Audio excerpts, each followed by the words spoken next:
Bonjour, c'est Mathias pour wp-source.net. Aujourd'hui, nous allons voir comment gérer les utilisateurs sur WordPress. A tout de suite.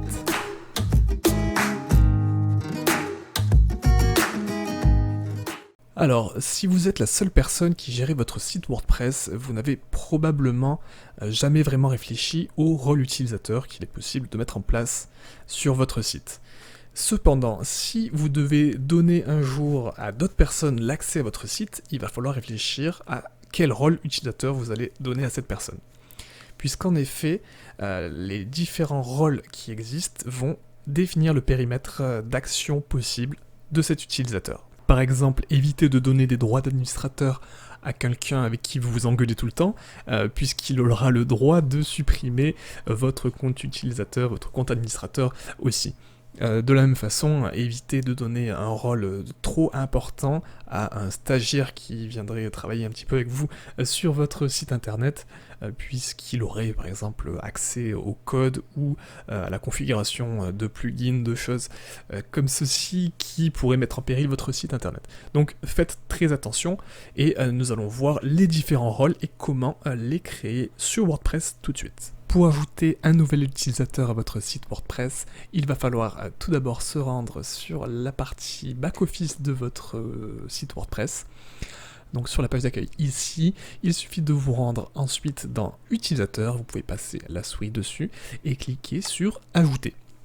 Une nouvelle page s'ouvre et ici vous avez donc quelques champs à remplir assez évidents. Donc ici je vais mettre test, ensuite ici je vais mettre une adresse mail que la personne va devoir confirmer, donc vérifiez bien que vous avez pris la bonne adresse de la personne, et puis ensuite vous pouvez remplir ici un nom, un prénom et un site web si vous le désirez. Tous ces champs-ci ne sont pas nécessaires comme c'est indiqué ici.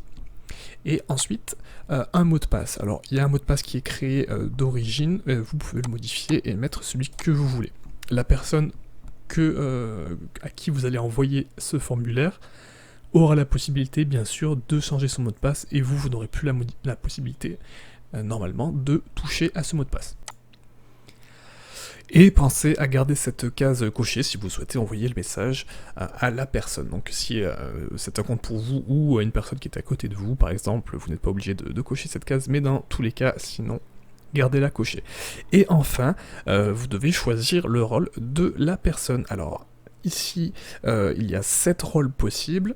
En revanche, si vous n'avez pas un plugin Yoast SEO qui va permettre de gérer un petit peu le référencement du site internet, vous n'aurez peut-être pas assez de possibilités ici, mais sinon, les 5 autres possibilités sont les plus courantes. Alors, je vais faire très très rapidement le tour. Un administrateur a un rôle tout comme vous, créateur de site, il a toutes les fonctions administratives. Il peut ajouter des thèmes, ajouter des plugins, il peut également écrire des articles, bien sûr, les publier, les modifier et les supprimer. L'éditeur, lui, peut avoir quelques fonctions administratives. Il va pouvoir modifier des commentaires, par exemple, il va pouvoir avoir un peu la gestion d'autres utilisateurs, et bien sûr, écrire des articles, modifier des articles, les supprimer, etc. Simplement, il ne va pas pouvoir ajouter un thème ou un plugin. Un auteur, lui, peut vraiment simplement écrire et supprimer des articles, il peut ajouter des liens, des choses comme ça, ajouter aussi des images. En revanche, il ne va pas pouvoir gérer les commentaires et tout ce qui est à côté de l'écriture et de contexte. Tout ce qui est à côté de rédaction de pages et d'articles. Un contributeur, lui, peut simplement écrire des articles et modifier ses propres articles, et éventuellement supprimer ses propres articles. Voilà, donc c'est un rôle d'auteur, mais beaucoup plus simplifié. Un abonné, quant à lui, ne peut quasiment rien faire, en fait, il va pouvoir modifier son profil, donc son identifiant, et son mot de passe, des choses comme ça. Donc c'est vraiment réservé si vous avez un site qui permet d'avoir du contenu limité à certaines personnes, ben voilà, vous pouvez mettre un système d'abonnés qui vont avoir accès du contenu, mais sinon c'est très peu utile. Pour ce test, ici, je vais choisir du coup un éditeur et on va voir un petit peu quelle est sa possibilité. Donc je vais ajouter cet utilisateur. Voilà, une fois sur la page profil de l'utilisateur, c'est à peu près ce que cet utilisateur va retrouver lorsqu'il va pouvoir modifier son profil, c'est-à-dire qu'il va pouvoir changer éventuellement sa version de langue du site, qui sera affichée pour lui.